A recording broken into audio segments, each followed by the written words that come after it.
Jesus possa nos inspirar, nos abençoar sempre. Boa tarde, irmãozinho. Boa tarde, irmãozinho. Boa tarde a todos que nos acompanham. Igualmente, eu espero que Jesus nos guie e que a gente possa ter um excelente momento de reflexão acerca do tema. Quando a gente pensa em família, a base da regeneração, uma coisa nos vem à mente. É muito comum a gente ouvir as pessoas dizerem assim: puxa, mas você faz tanto lá fora, por que que você não faz aqui dentro? Isso se referindo ao lar. Puxa, mas você é tão carinhoso com o pessoal lá fora, por que você não é aqui dentro? Puxa, mas você tem tanto tempo para as pessoas lá fora, por que que você não tem para aqui dentro? E aí, a gente vive um conflito. Porque, em verdade, a gente até pode justificar da seguinte forma: é muito fácil ser bonzinho 1 hora, 2 horas, 3. É muito fácil ser bonzinho em uma atividade que eu vou lá, faço e volto. Porque é fácil ou fingir ou dominar-se por um espaço ali curto de tempo. Mas quando a gente volta para casa, em verdade a gente vai estar lidando ali com pessoas que convivem mais intimamente conosco, com pessoas que estão mais próximas, pessoas que nos conhecem mesmo, e aí a gente justifica: ah, eu não consigo porque acabam me cobrando mais ou acaba sendo mesmo mais difícil manter aquela mesma postura que eu tenho lá fora aqui dentro, porque lá fora é como se eu estivesse me dominando, não necessariamente fingindo, mas me dominando, e aqui eu como que perco um pouco dessa base, um pouco dessa força. E aí vão passando-se os dias, as situações vão ocorrendo, e aí eu me pego presa de uma fragilidade moral. E aí a gente fica pensando, como nós poderíamos saber se nós estamos fingindo lá fora ou se em verdade nós estamos tão somente nesse exercício de autoeducação que por vezes existem falhas e equívocos. É muito natural, de fato, que lá fora seja mais fácil. E é aqui que a família vai tomando uma força muito importante, muito significativa mesmo. Porque nós não somos exatamente convidados a conseguir. Não se trata de conseguir ser o mesmo dentro e fora de casa. Porque, em verdade, dentro de casa é muito mais desafiador. Mas se trata de tentar do mesmo jeito. O que às vezes acontece é que a gente passa tanto tempo e ganha tanta intimidade com as pessoas da nossa família que a gente se sente no direito de menosprezá-las, de excluí-las, de sermos grosseiros. E por mais que a gente tente lá fora, se dentro de casa a gente nem tenta, se dentro de casa a gente nem tenta, é um alarme que deva soar. Atenção. Porque quem quer fazer a caridade não pode colocar divisões entre o templo e a oficina, entre o local da caridade e o local do lar. Quem quer verdadeiramente viver a caridade, ou em prol da caridade, deverá encontrar em todos os lugares e a todos os momentos a oportunidade de fazê-la. E aí, a família começa a se tornar uma base da regeneração. Porque não mais teremos como que aspectos exteriores da caridade, mas teremos a caridade entranhada no ser. Não mais uma caridade que é feita com hora marcada, mas uma caridade que é feita continuadamente, incessantemente. Porque existe caridade em tentar. A caridade não mora somente no conseguir. Eu busco com as minhas forças, com aquilo que eu conheço, com aquilo que eu sinto. Eu busco exercer dentro de casa a mesma caridade que eu tanto faço lá fora.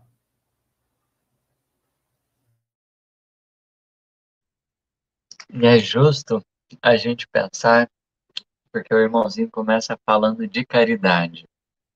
E, em verdade, a caridade é o sentimento que guiará a regeneração, uma vez que ela é, por sinal, o antídoto dos nossos atavismos, dos nossos preconceitos, das nossas imperfeições, é o remédio para as nossas dores, tudo aquilo que, de certa forma, precisa ser corrigido em nós. E quando nós pensamos nessa temática, a regeneração, é importante considerarmos que se durante tanto tempo a vida já nos deu condição de semear, nós estamos num plano de reconstrução daquilo que a gente plantou e não deu certo, daquilo que a gente fez e de certa forma não foi tão legal.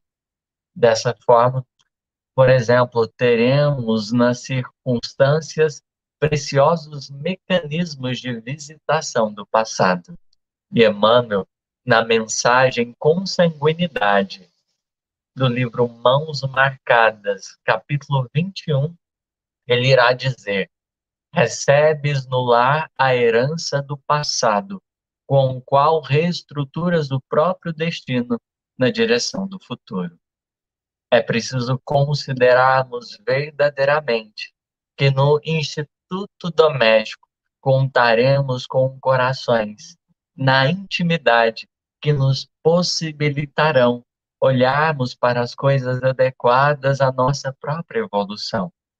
Na maioria das vezes, não defrontaremos com as flores de virtudes que ainda não possuímos.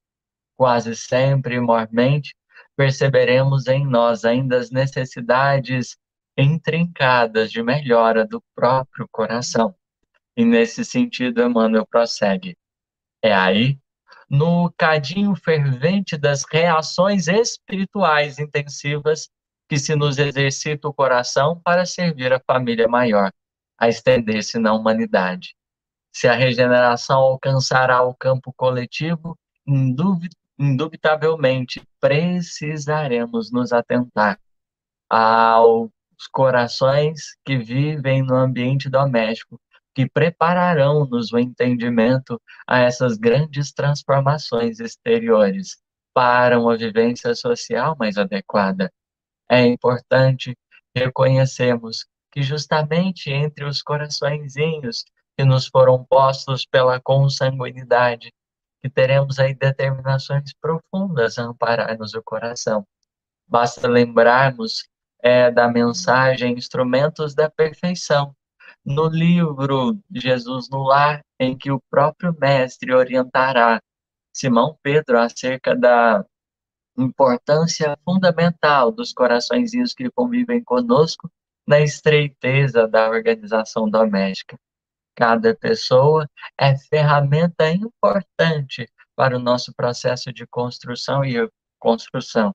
Se os filmes aí da Disney vendem-nos uma imagem santificada de felicidade, é preciso convir que sem romantizações, a família será um berço de lutas e desafios, por demais importantes e sagrados, porque são eles que nos purificando o coração, auxiliarão-nos a entender o modo adequado às nossas verdadeiras construções e investimentos maiores.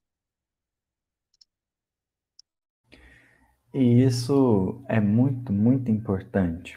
Essa fala de Emmanuel na mensagem que o nosso irmãozinho começou a ler é muito relevante, porque ele diz assim: Recorda que entre as quatro paredes da organização doméstica, recolhe os desafetos mais profundos para transformá-los em sagrados depósitos afetivos, sob o selo do esquecimento, com que a lei do Senhor socorre a vida física.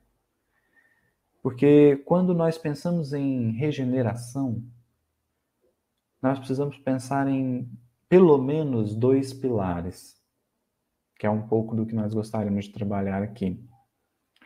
Nós precisamos pensar em 2 pilares. O que é regenerar? Regenerar é, possivelmente, numa interpretação livre, gerar de novo. Regenerar é gerar de novo.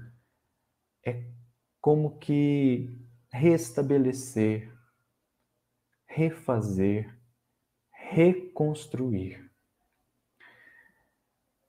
E dentro da família, nós somos convidados a olhar ao passado. Porque se a regeneração há de se implantar na Terra, ela primeiro deverá se implantar nos corações que habitam o planeta. É como Jesus vai dizer no Boa Nova: o Evangelho terá de florescer no coração dos homens antes de frutificar no espírito dos povos. Assim será o mundo de regeneração. Nós o viveremos intimamente, cada um, até que então ele frutificará no planeta. Então, nesse sentido, cada um de nós, particularmente examinados, terá de olhar para o passado. E se, como Emmanuel diz, já não é mais possível voltar ao começo para refazer a história, qualquer um de nós é capaz de recomeçar agora para fazer um novo fim. Então, dentro da família, nós somos convidados a olhar a esse passado, porque ninguém chegará num mundo de regeneração com corações feridos, com corações amargurados pela dor, pela mágoa, pelo ressentimento. Então, é dentro da família que nós somos convocados a curar esse passado, porque regenerar é também curar esse passado. Esse passado de feridas tão profundas que às vezes deixam cicatrizes tão intensas. Tão intensas. E há uma razão muito importante para que isso se dê no grupo familiar. Porque se Deus e Jesus colocassem os nossos grandes inimigos do passado, aos quais somos convocados na presente encarnação a reconstruir e refazer os laços, como meros amigos, imagine que o seu inimigo de agora, que você precisa reconstruir, refazer os laços com ele, fosse um amigo. Você termina a amizade. Você deixa de ser amigo dele. E segue a sua vida e não restabelece o laço que precisa restabelecer. Não reconstrói, não purifica o sentimento que precisa ser purificado. Se ele for um colega de trabalho, você muda de empresa. Se ele for uma pessoa que você encontra em algum evento social, você deixa de ir no evento. Mas se ele for seu pai, não tem como você dizer para ele: a partir de hoje você não é meu pai mais. Não tem como. É aliando o poder do instinto que Deus nos favorece a reconstrução. É porque tem que lutar muito contra a própria natureza para você negligenciar um laço de família. A consanguinidade, ela te impele ao outro. Ela te impele ao outro. E nesse movimento, nós vamos curando feridas, porque para regenerar é preciso curar. Esse é um pilar. Esse é um pilar da regeneração. E isso é visto, mas assim, muito notoriamente na família. Quantas vezes inimigos de outras eras se reencontram? Por vezes como cônjuges, por vezes como pais e filhos, por vezes como irmãos, tios, sobrinhos, primos, primas, enfim. São laços muito difíceis de quebrar. É preciso lutar muito contra si mesmo para o fazê-lo. Então, por isso Emmanuel diz, né? Começa a mensagem dizendo: recebes no lar a herança do passado. Porque é preciso regenerar o próprio coração. E para que a gente consiga essa empreitada importante, há duas palavrinhas bases que darão aos nossos corações condições de viver essa intensa caridade dentro de casa: coragem e humildade. Porque diante das pessoas que a gente convive e do tempo que por vezes a gente passa com os outros, contrariados, frustrados, termos momentos aí complicados, talvez não serão fáceis de contar nos dedos. É simplesmente, às vezes, encontrar com outro que acaba, em alguns momentos, dando uma espetadinha, umas farpas antifraternas começam a surgir, porque a gente anda muito machucado e talvez, se lá de fora a gente ainda tenta dar uma contornada na situação, chega dentro de casa, parece que isso se espraia e a gente se dá a liberdade de transparecer aquilo que internamente encontra-se dentro de nós. As nossas maiores fragilidades, como crianças que a gente ainda é, que emburra, que, vamos dizer, fecha a janelinha, que de certa forma tem uma série de condutas que retratam, por vezes, essa infância espiritual. E é, portanto, a coragem um dos elementos essenciais que, aliados à humildade, nos conferirão a possibilidade de restabelecermos laços desgastados, porque é preciso, no dizer de Emmanuel, para superar o nosso egoísmo, muita coragem, mais do que todas as outras coisas. É preciso ter coragem para você chegar para o seu pai e começar a compartilhar um cadinho das imperfeições e mostrar um pouquinho da sua fragilidade, um tanto que envergonhado por aquilo que você apresenta na própria intimidade. E você oferecer ali um pedaço de você que talvez você queria esconder. Essa postura de coragem jungida à humildade é aquilo que pode começar a rearticular a conexões que antes estavam tão frágeis e reacender a chama da caridade que antes estava tão apagada, porque é preciso estreitarmos esses laços. E para que isso aconteça, por vezes pareceremos como porcos espinhos que unem-se uns aos outros, mesmo com os espinhos da imperfeição, para conseguirem superar as grandes noites frias das tribulações do mundo.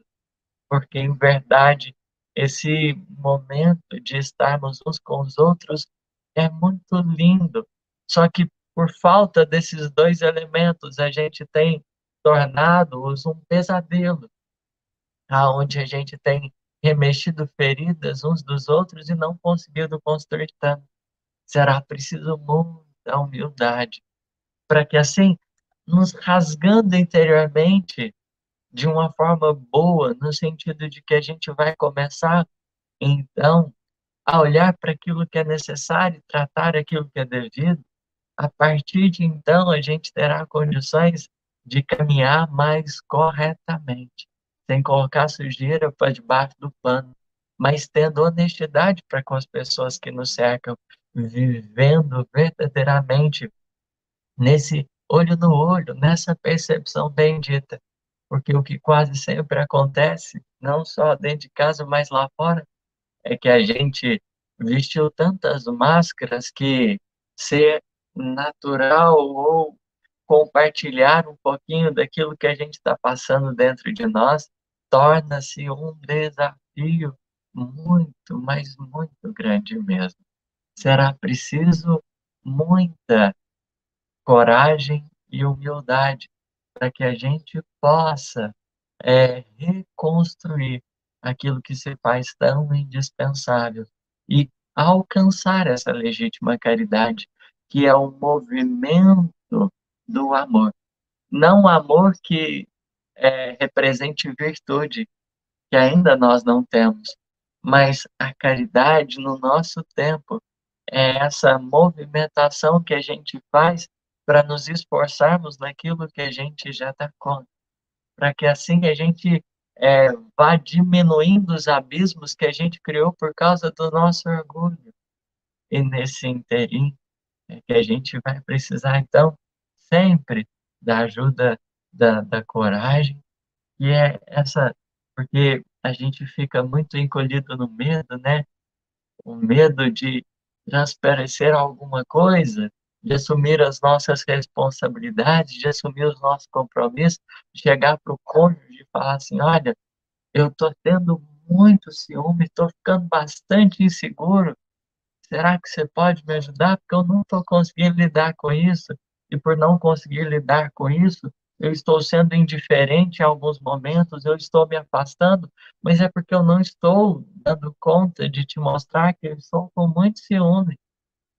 Ou você chegar para um filho e comentar com ele que, de certa forma, seu coração está cheio de sentimentos que você não está conseguindo lidar, que está levando a distanciar, e que você precisa muito da ajuda dele para transformar a própria intimidade, porque está complicado conviver em determinados momentos.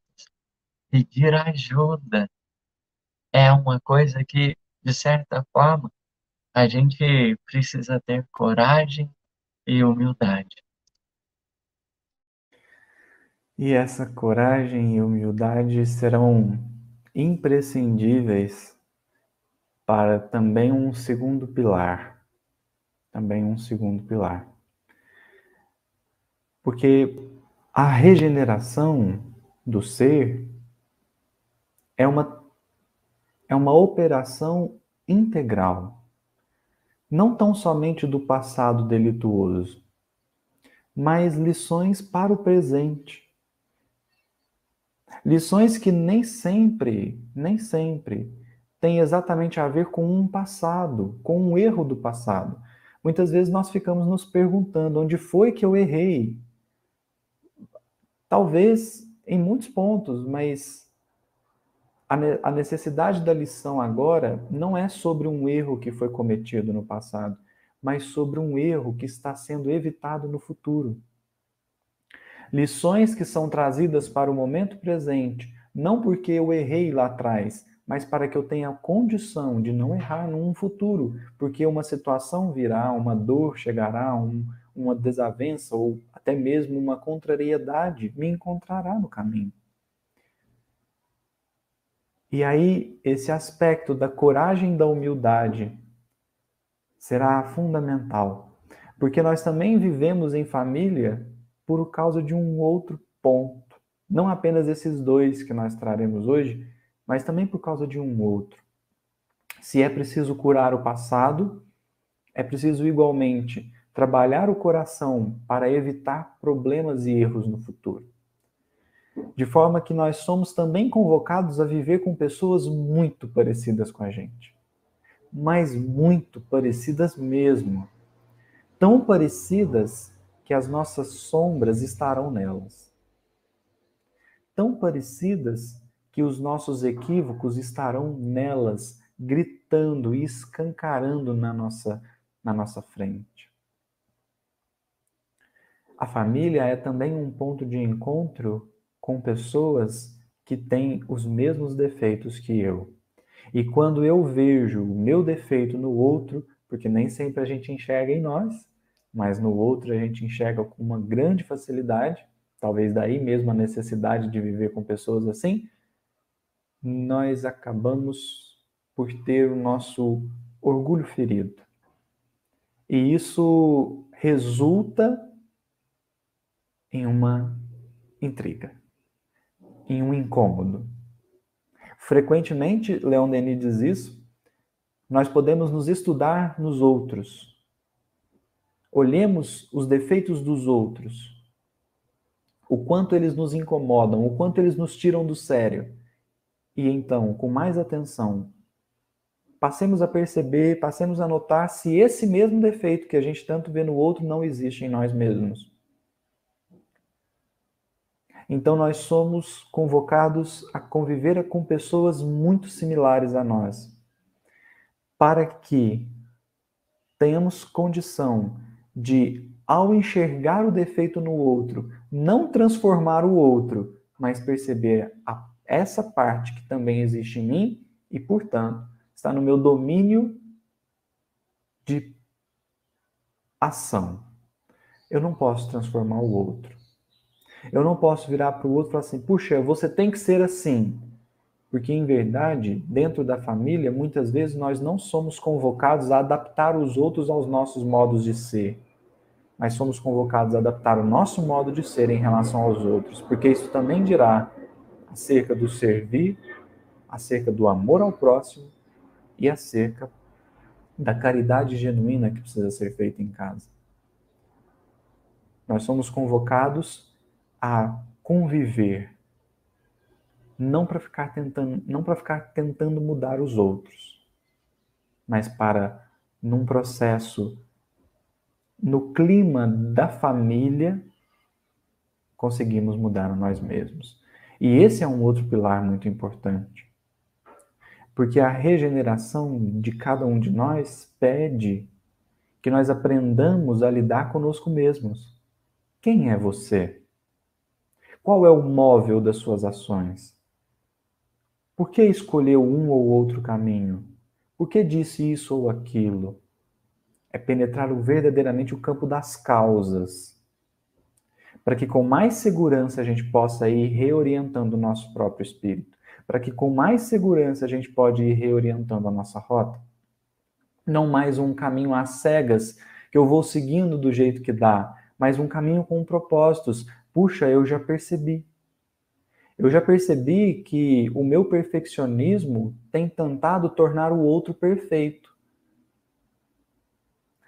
E, em verdade, quando eu vejo a desorganização do outro e eu fico tão incomodado, por vezes pode ser que em mim haja um perfeccionismo gritando, que é doentio e que está me fazendo mal.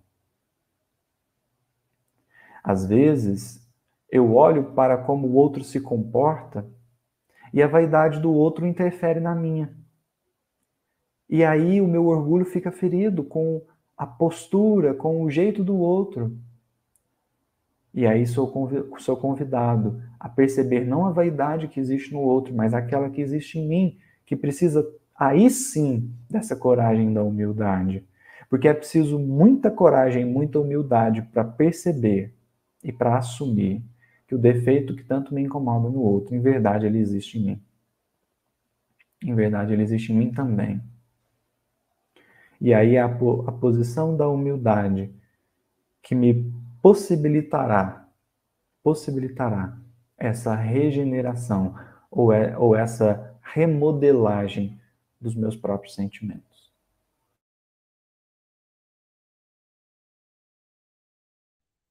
Diante disso, né, a gente vai reconstruindo laços de uma forma muito mais verdadeira e mais sincera. E as nossas condições de obter êxito na empreitada, elas são mais efetivas e melhores.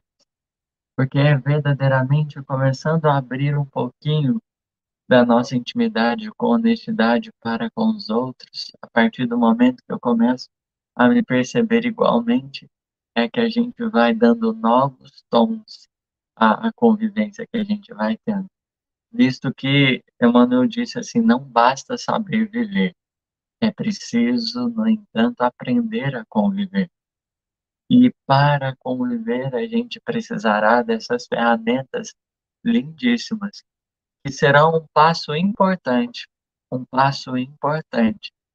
Eu, na verdade, aquilo que vai dar um outro tom às nossas conversas, porque se quase sempre a gente percebe na nossa forma de agir a infantilidade, a coragem e a humildade nos ofertarão a possibilidade de sermos mais maduros, de olharmos para os outros, olharem para nós e a gente compartilhar um pouquinho da gente com o outro. Isso é um passo essencial, mas às vezes as imperfeições que a gente tem, elas não mudam. Então, nós precisaríamos nos atentar a uma outra coisa que, em verdade, nos guiará para essa vivência da família como base da regeneração. Porque o sentimento na providência divina deverá erguer a nossa confiança, a nossa esperança, para que a gente consiga, então, cumprir aquilo que nos cabe, cumprir o que nós assim pretendemos. Porque nem todo mundo abraça do mesmo jeito os compromissos que a gente tanto deseja. E é por isso que Emmanuel, numa mensagem chamada Por Amor a Deus, do livro Ceifa de Luz, ele vai dizer assim: não importa que o filho problema te arranque lágrimas de aflição, se o abraças na condição da criatura eterna que Deus te deu a encaminhar. Não existe sofrimento na abnegação em favor de pais incompreensivos, se a eles te consagras na certeza de que os encontrastes por benfeitores a que Deus te guiou, a fim de que o entendas e auxilies no reajustamento necessário. Não há dor no sacrifício por alguém no lar ou no grupo social, se temos nesse alguém a presença de uma criatura difícil que Deus colocou em nosso caminho para que lhe sirvamos de apoio. Não existem lágrimas nos encargos de auxílio ao próximo, basta às vezes ensadas de aversões gratuitas, se as acolhemos por serviço que Deus nos entrega, no qual se nos apagam os impulsos da personalidade, a fim de que transformemos em auxílio aos semelhantes. Aceita a responsabilidade em tuas mãos, ou as provas que o tempo te trouxe por trabalho que Deus te confia, trabalhando e servindo, compreendendo e auxiliando aos outros, por amor a Deus, e mais depressa te desfarás de qualquer sombras do passado, liquidando débitos e culpas em serviço de amor a Deus, porque o amor a Deus se te fará luz no coração, fazendo-te viver ao sol do porvir. É justamente o olhar direcionado ao Criador, que nos dará base, as luzes para essas conquistas efetivas dentro do próprio recinto doméstico. A ideia da espiritualidade, da verdadeira religiosidade, precisará infundir nas nossas vidas mais força para superarmos os desafios que por vezes encontramos no instituto doméstico. Não só rogar a providência divina para os serviços lá fora, mas começarmos a munir-nos do amor divino para encararmos com bastante amor aquilo que, de certa forma, somos impelidos a vivenciar dentro de casas. É rogando essas forças por amor a Deus, que a gente, fixando os olhos em Deus, a gente tira o peso que a gente tem depositado tanto nas pessoas, porque dessa forma é preciso reconhecermos, como Emmanuel nos dirá, quem serve, prossegue. O que nós temos feito é focado tanto nas pessoas e feito o seguinte: enquanto elas não nos retribuem o esforço que a gente faz, e ainda mais se a gente é humilde de rasgar-nos um pouquinho diante delas, a gente fica parado. Então, a gente fica esperando. E aí você? Que hora que você vai fazer? Só que quando a gente, por amor a Deus, faz, o que que a gente realiza?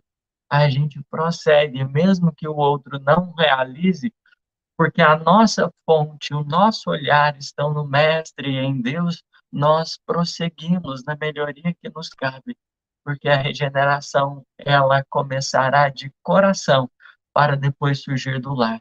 Depois do lar, começará no campo social, até alcançar a humanidade como um todo. Precisamos necessariamente do Criador, que é a grande provisão de forças aos nossos corações, que tem sustentado-nos nas lutas que por vezes a gente não está tendo força para conseguir realizar. É Ele que nos abrirá os olhos e, sobretudo, as fontes do coração, para deixarmos jorrar e brilhar os potenciais fecundos que nós temos, que dá para viver melhor. Dá para viver melhor dentro de casa. E é nesse sentido que Jesus se torna ainda mais uma vez o modelo.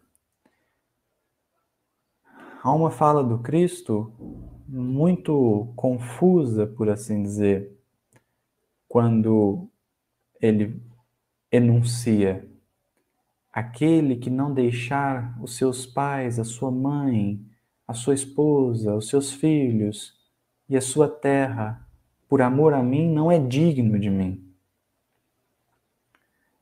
E isso parece um tanto que contraditório, porque Jesus é um modelo. Ele é um modelo.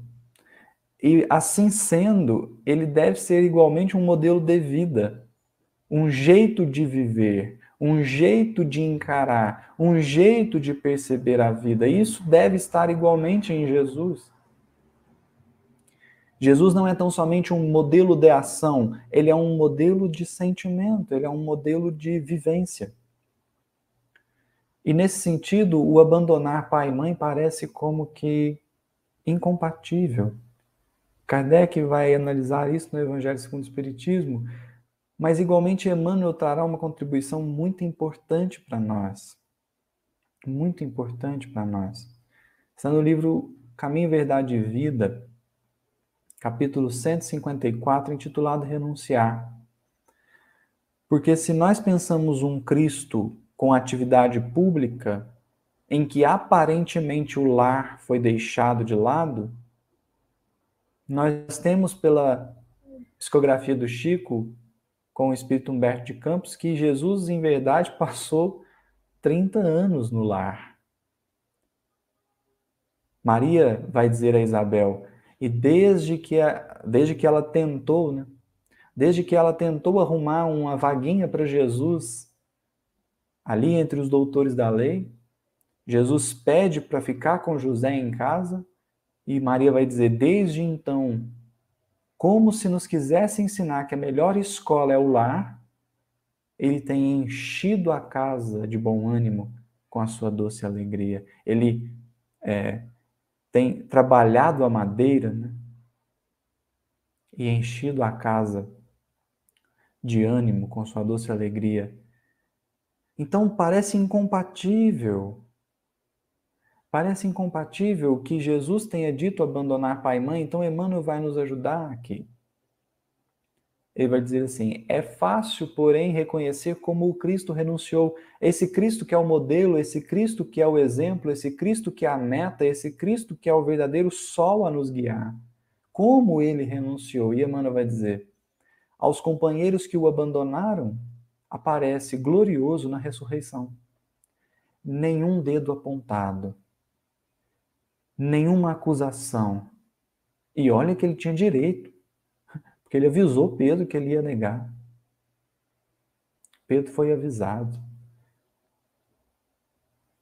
Jesus simplesmente aparece, paz seja convosco. É constrangedor.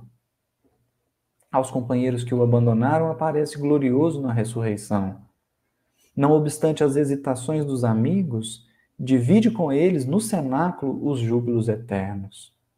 Aos homens ingratos que o crucificaram, oferece sublime roteiro de salvação com o Evangelho e nunca se descuidou um minuto das criaturas. Um minuto. É porque em Jesus nós temos também o exemplo do amor. O exemplo do amor.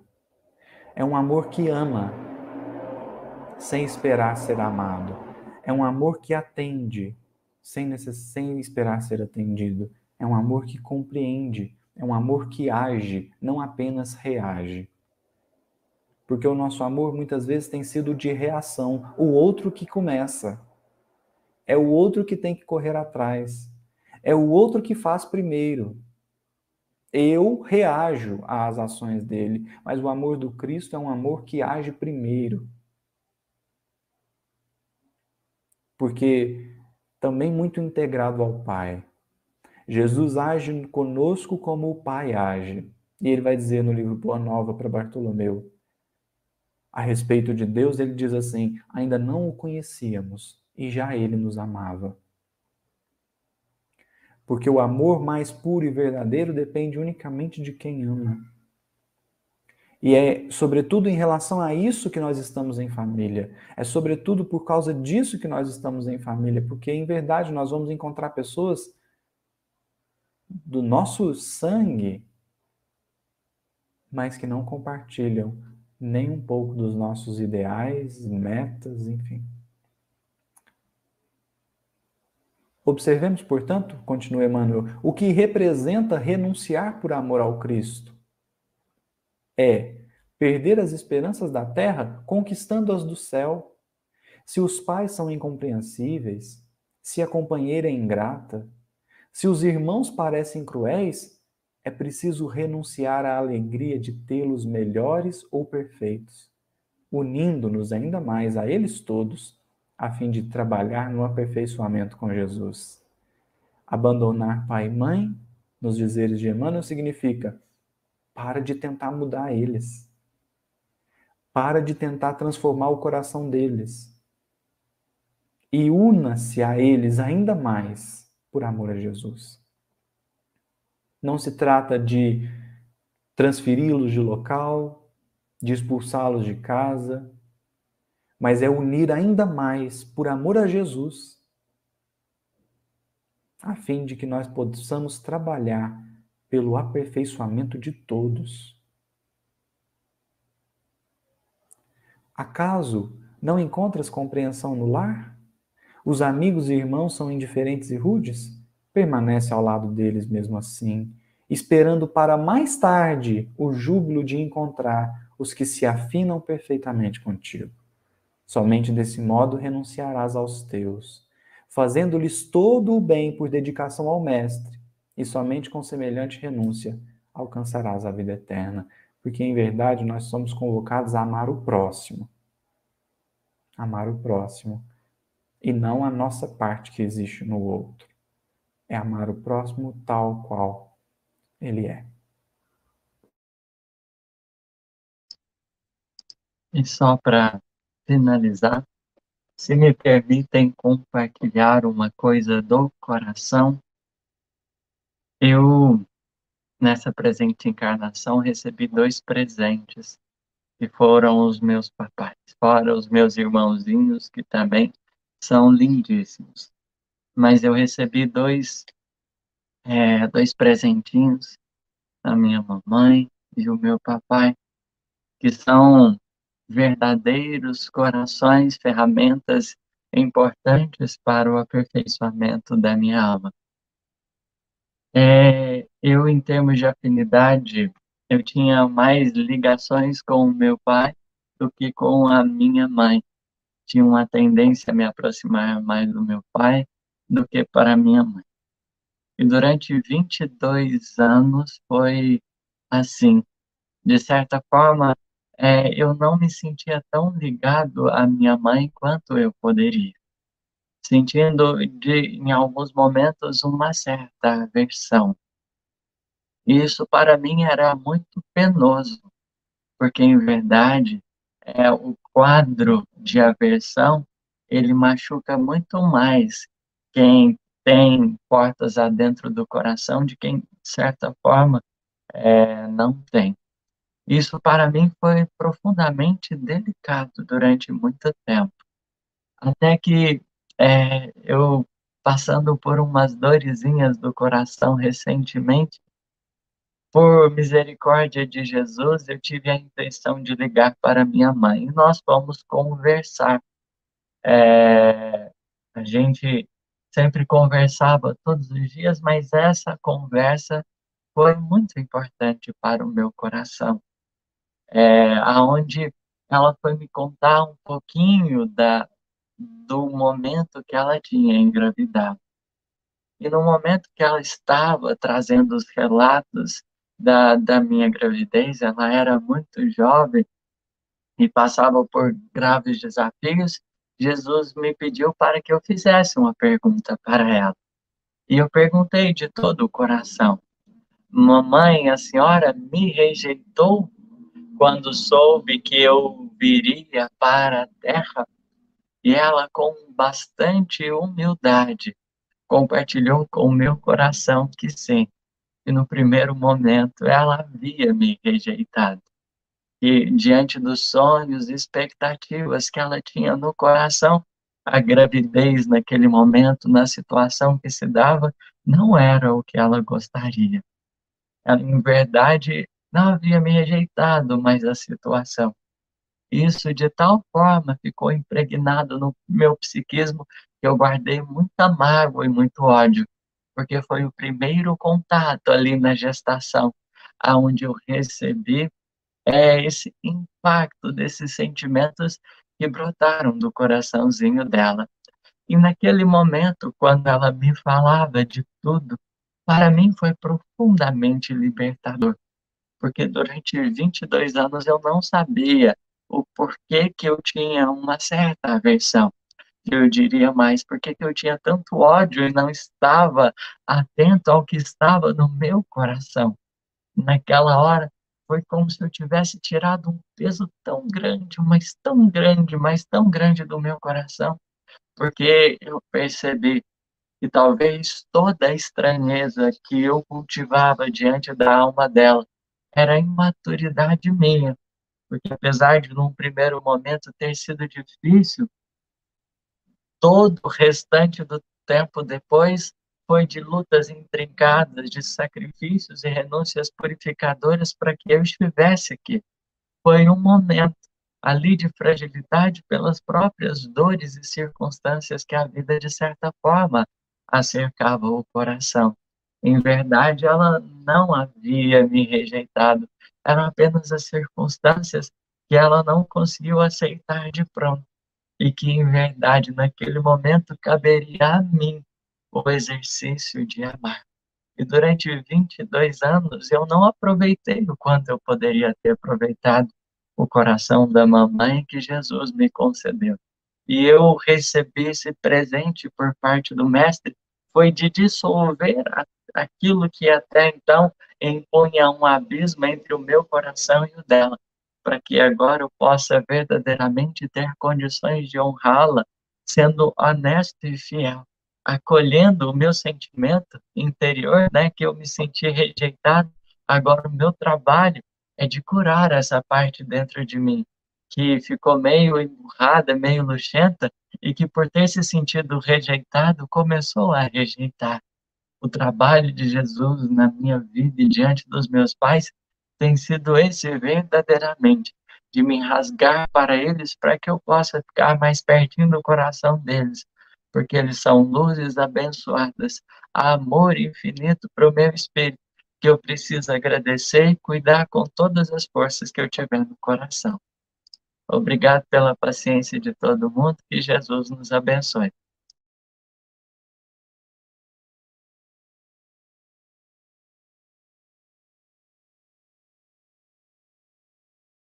Tô sem áudio, gente. Mas eu disse que eu achei lindo o seu depoimento.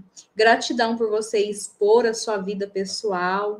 E isso nos traz, né, para a nossa vida, para enxergar a nossa vida. Isso é muito bom, muito bacana mesmo. Meninos, qualquer um de vocês dois, eu vou perguntar, aí vocês resumem aí para nós. Se hoje eu perguntasse para vocês se vocês já viram alguma família que vocês acreditam já ser um modelo ou parecido do que vai ser no futuro, né? As famílias já regeneradas, vocês saberiam nos contar?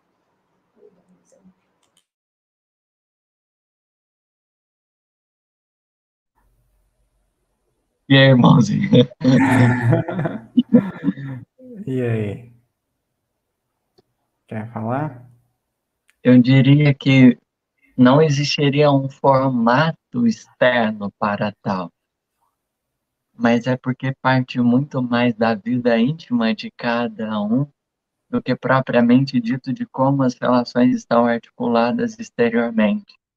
Não é a família que às vezes esteja todo mundo em casa, ou, enfim, como está configurado, é o quanto a gente está disposto a ter humildade e coragem para viver a caridade que a gente foi legado a viver.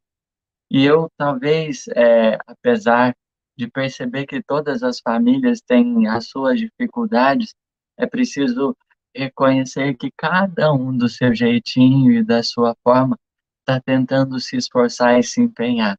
A gente ainda é muito frágil e tem falhado muito, mas eu creio que todo mundo, de certa forma, está tentando, de alguma forma, aplicar o próprio coraçãozinho para regenerar a própria alma e conseguir ser melhor uns para os outros.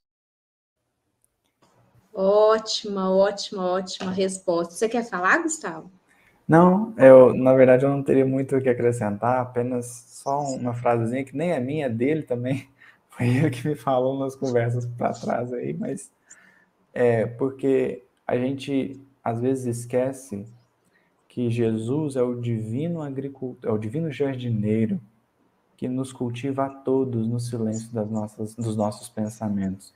Assim é conosco, assim é com o outro. Então, a verdadeira família regenerada não é aquela dos espíritos perfeitos, mas é aquela que compreende que Jesus atua no coração de cada um e respeita o tempo de cada um.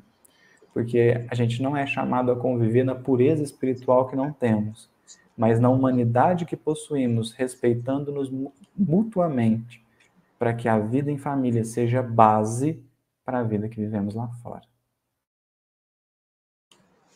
É isso mesmo. Gratidão, viu, meninos? Eu vou convidar aqui para pertinho de mim, do meu lado, a Otávia, para ela cumprimentar vocês. Oi, Gustavo. Oi, Vitor Hugo. Quanto tempo? Muito bom ver vocês aqui. Foi muito boa a palestra de vocês. Nós acompanhamos aqui nos bastidores. Como todos os outros, mais de 100 ouvintes, espectadores que estão aqui acompanhando também. Muito bom ter vocês aqui conosco, viu? Gratidão.